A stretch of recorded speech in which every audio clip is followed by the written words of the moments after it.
बोलता है ख्याति जीतने का जो जुनून होता है ना वो बहुत ऊपर तक लेकर जाता है, लेकिन जो हराने की जिद होती है वो इंसान को बहुत नीचे गिरा देती है।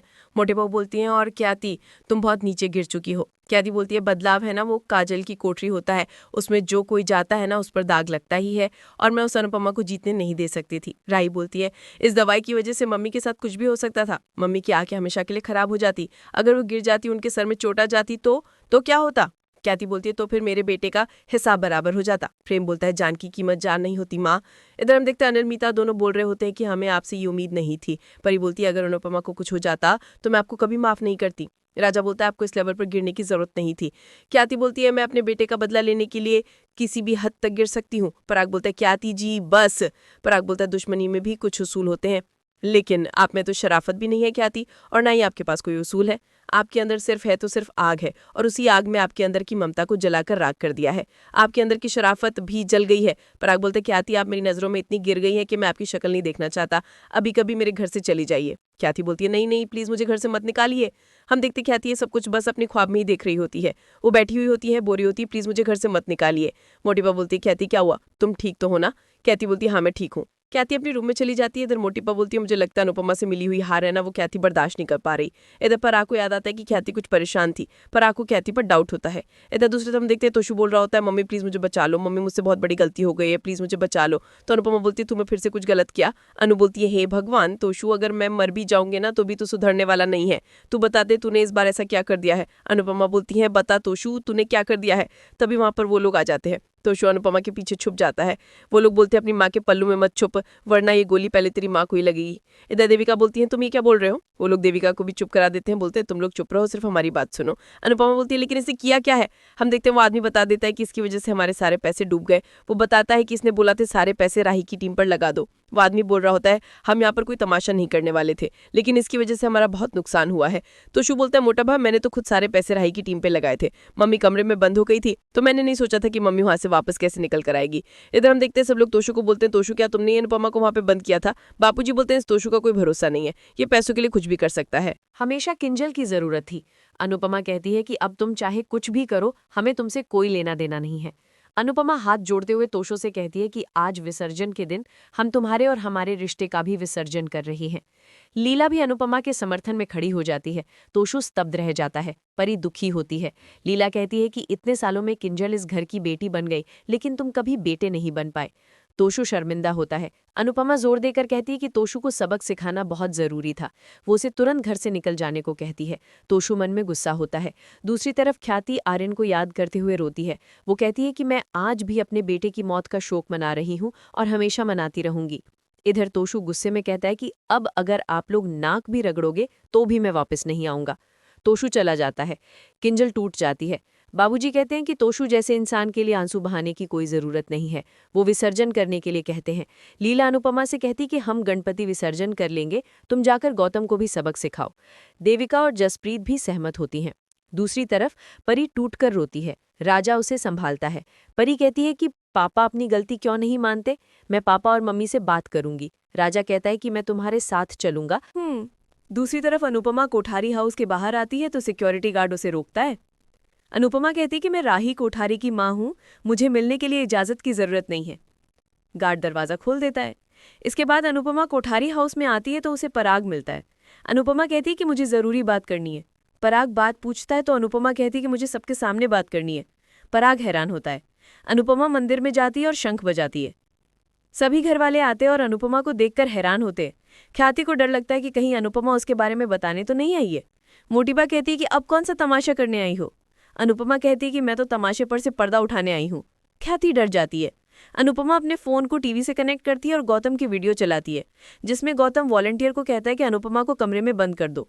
वीडियो देखकर सभी हैरान हो जाते हैं। गौतम घबरा जाता है। अनुपमा गौतम से कहती है कि अब ये मत कहना कि ये वीडियो झूठ है, इस वीडियो को मेरे एक्स बेटे तोशु ने बनाया है। अनुपमा कहती है कि इस आदमी ने अपना घटियापन पहले भी बहुत बार दिखाया, लेकिन आप लोगों ने मेरी बात पर कभी विश्वास नहीं किया। आप सबने तो अपनी बेटी की बात पर ही विश्वास नहीं किया, तो मेरी बात पर तो क्या ही विश्वास करेंगे।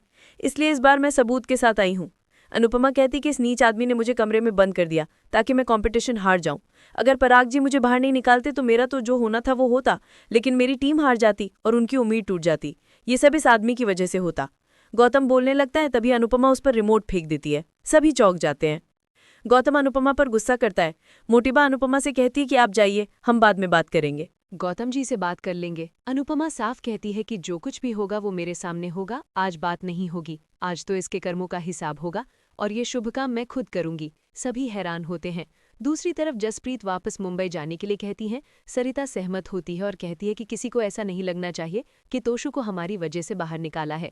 अनीता और रीता भी सहमत होती हैं। जसप्रीत कहती है कि ये गौतम किस किस्म का आदमी है। वो गौतम पर गुस्सा करती है। सरिता कहती है कि क्या हम भी वहाँ चलें? जसप्रीत कहती है कि अनु को अच्छा नहीं लगेगा। भारती कहती है कि क्या अनुपमा हमारे साथ आएगी? सभी चिंतित होती हैं। इसी बीच किंजल उनके पास आती है। सभी किंजल को संभालती हैं। किंजल कहती है कि तोशु को उसके कर्मों की सजा मिली है। आप सब खुद को दोष मत देना। तोशु जैसे लोग कभी नहीं सुधर सकते। तोशु को इतने मौके देना ही गलत था। डांस रानी इस किंजल को गले लगाकर उसे सांत्वना देती है। दीपा किंजल की हिम्मत की तारीफ करती है। रीता कहती है कि तुम बहुत अच्छी बहू हो। जसप्रीत कहती है कि ऐशो आराम वाली जिंदगी छोड़कर ऐसे घर में रहने के लिए और ऐसे पति के साथ एडजस्ट करने के लिए बहुत हिम्मत चाहिए। किंजल कहती है कि इस सब का क्रेडिट मम्मी को जाता है। एक अच्छी बहू, अच्छी पत्नी, अच्छी माँ क्या होती है, ये सब मैंने मम्मी से ही सीखा है। सरिता कहती है कि हमने भी अनुपमा से बहुत सीखा है। भारती कहती है कि अब अनुपमा के बिना रहना मुश्किल है। किंजल कहती है कि हमारे लिए भी मुश्किल है। ये सुनकर सभी हैरान होती है। दूसरी तरफ अनुपमा साफ कहती है कि गौतम मेरा दोषी है, इसलिए इसके कर्मों का हिसाब मेरे सामने ही होगा। वो गौतम से सच बताने के लिए कहती है। गौतम सच स्वीकार कर लेता है कि ये सब उसने ही किया है। सभी हैरान होते हैं। अनुपमा कहती है कि मन कर रहा है कि इस सच पर तुम्हारे लिए तालियां बजाऊं और दोनों हाथों के बीच तुम्हारा चेहरा हो। गौतम कहता है कि ये सब मैंने अपने परिवार की खुशी के लिए किया, क्योंकि प्यार और जंग में सब जायज होता है। तभी राही कहती है कि ये जंग मेरी थी, तुम्हें बीच में आने की क्या जरूरत थी? मेरी लड़ाई के बीच तुम्हें आने के लिए किसने बोला था? गौतम कहता है कि तुम्हारी जगह कोई और होता तो मेरा एहसान मानता।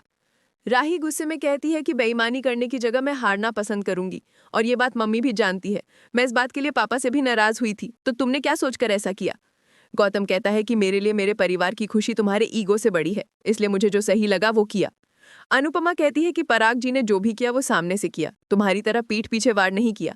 उन्होंने मुझे हराने की कोशिश की, लेकिन मारने की कोशिश नहीं की। उस कमरे में मेरी जान जा सकती थी। अगर पराग जी नहीं होते तो मैं यहाँ नहीं होती। अनुपमा गौतम से कहती है कि जो अपनी पत्नी को खुश नहीं रख पाया, वो उसके परिवार को क्या ही खुश रख पाएगा। गौतम कहता है कि आपको नहीं पता कि मैं कितना फैमिली पर्सन हूँ। अनुपमा कहती है कि तुम आखिरी बार अपने माता पिता से मिलने कब गए थे? जिन लोगों ने तुम्हें पैदा किया है, तुम उनका हाल नहीं पूछते, तो ये फैमिली तुम्हारे लिए क्या ही चीज है? तुम्हें फैमिली से नहीं, फायदे से मतलब है। अनुपमा कहती है कि तुम्हें मुझसे दुश्मनी से मतलब है। तुमने पहले भी मुझे नुकसान पहुंचाने की कोशिश की है। क्या तुम्हें याद दिलाऊं? अनुपमा को अतीत की बातें याद आती है। इसी के साथ एपिसोड खत्म हो जाता है। अगले एपिसोड में देखने को मिलेगा कि अनुपमा गौतम से कहती है कि तुम मुझे कभी नहीं तोड़ पाओगे। पराग अनुपमा को डंडा देकर गौतम को सजा देने के लिए कहता है। अनुपमा डंडे से गौतम की भयंकर धुलाई करती है। गौतम चिल्लाता है। पराग कहता है कि पराग कोठारी पहला बाप है जो दामाद को घर से विदा कर रहा है। पराग गुस्से में धक्के मारते हुए गौतम को घर से निकाल देता है। आज का एपिसोड आपको कैसा लगा हमें कमेंट करके जरूर बताएं। साथ ही ऐसे ही डेली अपडेट्स के लिए इस वीडियो को लाइक करें और हमारे चैनल को सब्सक्राइब जरूर करें।